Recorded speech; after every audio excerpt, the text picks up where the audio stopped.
എൻ്റെ അടുത്ത് വരുന്ന രക്ഷിതാക്കൾ കുറേ പേര് പറയുന്ന കംപ്ലയിൻസ് ആണ്, കുട്ടികൾ വായിൽ കൂടെ ശ്വാസം വിടുന്നു അല്ലെങ്കിൽ കൂർക്കം വലിക്കുന്നു. അപ്പോൾ ഇതിന് പ്രധാനമായിട്ടുള്ള ഒരു കാരണം എന്ന് വെച്ചാൽ കുട്ടികളിലെ അഡിനോയിഡ് ഗ്ലാൻഡിന്റെ ഹൈപ്പർട്രോഫിയാണ്. അഡിനോയിഡ് എന്ന് പറഞ്ഞാൽ നമ്മുടെ ടോൺസിൽ പോലെ തന്നെ മൂക്കിന്റെ ഏറ്റവും പുറകിലായിട്ട് തൊണ്ടയുടെ മുകളിലായിട്ട് കാണപ്പെടുന്ന ഒരു ലിംഫോയിഡ് ടിഷ്യൂ ആണ്. ഇത് വലുതായി കഴിഞ്ഞാൽ പല പ്രശ്നങ്ങളും ഉണ്ടാകാം. നോർമൽ ഫിസിയോളജിക്കലി പല കുട്ടികളിലും ഇത് ഒരു 6 വയസ്സ് വരെ കുറച്ചൊക്കെ വലുതാകും. പക്ഷേ ഇത് ക്രോണിക് ആയിട്ടുള്ള ഇൻഫെക്ഷൻ അല്ലെങ്കിൽ അലർജി, സൈനസൈറ്റിസ് ഇതൊക്കെ കാരണം ഒരുപാട് വലുതായി ചിലപ്പോൾ പ്രശ്നങ്ങൾ സൃഷ്ടിച്ചേക്കാം. ഇതിന്റെ ഒരു സിംറ്റംസ് എന്ന് പറഞ്ഞാൽ മൂക്കടപ്പ്, അത് മൂക്കൊലിപ്പ്, മൂക്കിൽ നിന്ന് ചെറുതായിട്ട് രക്തം പോലെ വരിക, അല്ലെങ്കിൽ മൂക്ക് അടഞ്ഞു പോകുന്നതുകൊണ്ട് തന്നെ വാ തുറന്നു പിടിച്ച് ശ്വസിക്കുക, കൂർക്കം വലിക്കുക, അതുപോലെ തന്നെ ചെവി അടപ്പ്, ചെവി പഴുപ്പ്, കേൾവിക്കുറവ്, ഇങ്ങനത്തെ പല സിംറ്റംസ് ഉണ്ടായേക്കാം. രക്ഷിതാക്കൾക്ക് ഇങ്ങനെ അഡിനോയിഡ് കുട്ടികൾ വലുതായി ഇരിക്കുകയാണെന്നൊരു സംശയം തോന്നുകയാണെങ്കിൽ എപ്പോഴും ഒരു ഡോക്ടറെ അടുത്ത് പോയിട്ട് പരിശോധിപ്പിക്കാവുന്നതാണ്. അതുപോലെ തന്നെ അഡിനോയിഡ് നമുക്ക് നേരിട്ട് നോക്കിക്കഴിഞ്ഞാൽ കാണാനും പറ്റുകയില്ല. അപ്പോൾ അത് ഡയഗ്നോസ് ചെയ്യാനായിട്ട് പല വഴികളുണ്ട്. അതിലൊന്നാണ് എക്സ്റേ എടുത്ത് നോക്കുക.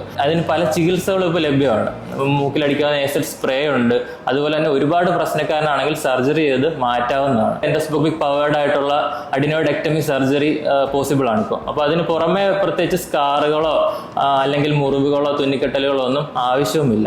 ഇത് ചെയ്ത് കഴിഞ്ഞ കുട്ടികളിൽ അവരുടെ ക്വാളിറ്റി ഓഫ് ലൈഫ് തന്നെ നല്ല രീതിയിൽ ഇമ്പ്രൂവ് ആകുന്നതായിട്ട് കാണുന്നുണ്ട്.